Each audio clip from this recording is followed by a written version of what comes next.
Hey guys, তো আমি এখন আছি কুলিয়ার গায়নপাড়ার মোড়ে। আর দেখো চারদিকে কত কুয়াশা। তো আমি অপেক্ষা করছি আমাদের ভ্রাম্যমাণ চিকিৎসা কেন্দ্রের জন্যে। তো হ্যাঁ দেখো, নাম লিতে লিতে চলে আইলো। মাথায় কেমন লালবাতি নীলবাতি জ্বলায়। আর গাড়িটা ছিল কিন্তু বেশ বড় সড়ো। তো এই যে আসবা মাত্র আমরা চটজলদি লাগে পড়েছি গাড়িতে ওঠার জন্যে। দাদাকে বলছিলে তাড়াতাড়ি দরজাটা খুলো। আর এই যে উঠবা মাত্র একটা ভিডিও করে নিয়েছি। তো ভাবলি গাড়ির থেকে বাইরের একটা ভিডিও বানাবো।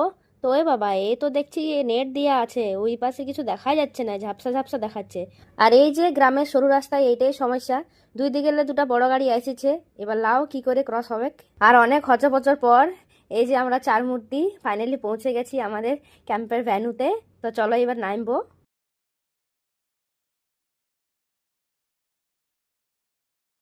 আর এই যে এইটা হচ্ছে আমাদের আজকের ক্যাম্পের লোকেশন। আসবা মাত্র দেখো কত লোক লাইনে দাঁড়ায় পড়েছে। আর দেখো টেবিলটা কত সুন্দর গুছায় রেখেছে আমাদের ফার্মাসিস্ট দাদা। তো এইখানে আমি মেডিসিন দিতেছিলি আর কাকুটাকে ভালো করে বুঝাই দিতেছিলি যে কোন ওষুধটা কখন কিভাবে খাইতে হবে।